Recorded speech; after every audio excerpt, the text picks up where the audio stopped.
Good morning, church family. This is Pastor Billy with your weekly newsletter. We haven't done this in a few weeks with various things going on. So I just want to take a moment to update you guys and then talk about a couple of things. A couple of things announcement wise to start with. Tomorrow night, Wednesday, we have missionaries who are associated with the International Mission Board and missionaries who are associated with the North American Mission Board. Both will be with us for our Wednesday night service. And so we're going to meet in the sanctuary tomorrow night, 6:30, as one large group. And they're going to talk to us about the importance of missions and the work that they do. And so I want to encourage everybody to make a special effort to come out tomorrow night. We will have our Wednesday night meal, but everyone will eat at the conclusion of the service tomorrow night. And so I want to encourage you guys to come out and be part of that. It's going to be a little different format for a Wednesday night, a little more fellowship, I think, and a little more time, of course, spent together as a body, which is an important thing. I love what we normally do on Wednesday night with our age-specific ministries, but y'all know I love it as much as anything when we come together as a corporate body. So tomorrow night, 6:30, meal at the conclusion of the service. Then Thursday night, Michael and Aaron started this back in June. It was a burden on their hearts. And Michael called and he said, "Hey, we want to resume the Thursday night prayer meetings." And just for the time being, we're doing those on the first Thursday of each month. And so this Thursday is that first Thursday of July. Of course, Friday being July 4th.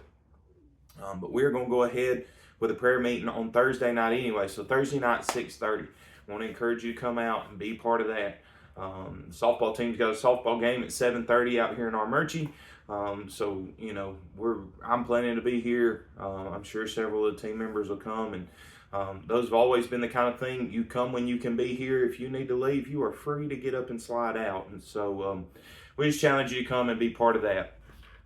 Also, while we're talking through it, we have the office is closed Thursday for the 4th of July holiday, and then we have our normal activities this coming Sunday. So, apart from that, there's a couple things coming down the pipe, so to speak. July is a time that we do the Christmas shoe boxes. We call it Christmas in July. To help. You know, there's so many good things we do around Christmas. We try to take some of those things off. And so we're doing Christmas in July, Operation Christmas Child Shoe Boxes. That's taking place this month. And so there's information about that. One thing I do want to mention is last year we did this, and, you know, doing it in July, nobody turned in the $7 per box to take care of those things. And so when it rolled around at the end of the year, we didn't have the money to ship them, which we got it covered. But I want to encourage you as you take part in that this year, if you want to go ahead and pay for a shoebox, you can make a check out to the church and just designate it down in the corner, Christmas shoebox, turn that in, and Miss Carolyn will be able to save that until we ship those later in the year. So hope you'll participate in that. Of course, school is right around the corner. With the end of the year coming, or the beginning of the school year coming, the end of summer for our kids, there's a few things that we want to participate in. Number one, prayer walking the Armurchie Elementary School campus. I will be in contact with Mr. Branson this week to start nailing down those details. But presumably that will be a Sunday afternoon or a Sunday evening time gathering there at the school where we'll prayer walk through Armurchie Elementary School. Also, they always ask for those first couple of days of school if we can have some volunteers to help direct traffic for the car rider line. Typically, it's just the first 2 or 3 days, so there'll be a Friday and then probably a Monday, maybe Tuesday, but typically a couple of days people start figuring it out and it smooths itself out. So if you're interested in helping, those times, of course, the beginning of school and end of school. So you're looking from like 7:30 to 8:15, and then probably like 2:15 to like 3:15 in the afternoon, just for those 2 days. So if you'd be willing to help with that, I want to encourage you to do so. One last thing, and then I want to offer some encouragement to the church. the youth fundraisers going on over in the hallway. There's envelopes over there marked 1 through 50. Some are missing.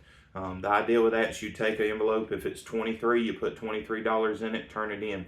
That money is going to help our youth with the Winter Extreme, which is always a good time. And I reckon without fail for years now, there's always kids who get saved through that ministry. And so it's an important thing that our youth group does. And Shane and those guys got an early jump on it this year.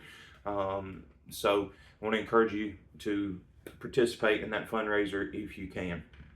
And then the last thing that I just want to say is I'm just going to be candid for a minute. This is a lengthier video, so half of you may not hear this. You've probably turned it off by now, but hopefully some of you will. There has been a whole lot of chatter type talk that has made its way back to me over the past few weeks. And just to be clear, I'm disappointed. It wasn't 6 months ago that I stood and bragged about our church and how you never heard any of that talk. Never heard anything that was the little chatter in the background and the little gossipy stuff. But I am hearing it. And it's made its way back to me. And I want to just make it point blank clear. Y'all, that's not to happen in the church. Over personal preference especially. If you have a theological question, if there's something to discuss, by all means. If there's a Bible question, by all means. But when it comes to personal preference and it comes to your opinion on matters, y'all, it is not worth the damage that you do to the unity of the church. It's not worth the discouragement that can come to staff and the people who work incredibly hard around here all the time to keep the church moving forward. It's a select few, and I don't want everybody to get on their heels. But here's what I do want to ask the vast majority of you to do. Number one, if you hear it, don't participate in it. Leave no room for it. Number two, I want you to practice being a vessel of encouragement more than a vessel of discouragement. The body of Christ is meant to encourage one another, to edify one another, to build up one another, to bear one another's burdens.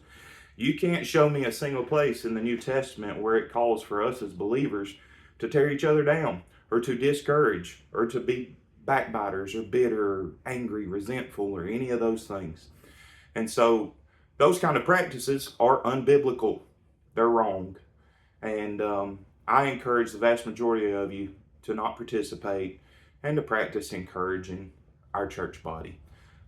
Again, it's always a select few, but y'all, I take an opportunity like this, and I'm going to talk about it from the platform probably Sunday morning. And so those who's missed it here will get it there. God's trying to do something awesome in our midst. It has been apparently clear for weeks now that God is especially working, and it comes as no shock to me that things like this would begin to happen in a time like this. And as the watchman on the wall, I'm going to be vigilant. And so that's what this is.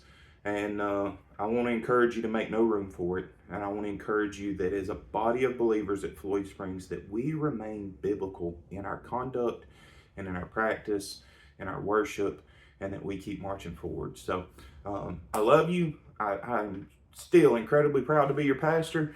I love this church. I'm so excited about what God's doing. But it's little things like this where Satan can stick his nose in, and before you know it, something that's really small becomes something where somebody gets hurt.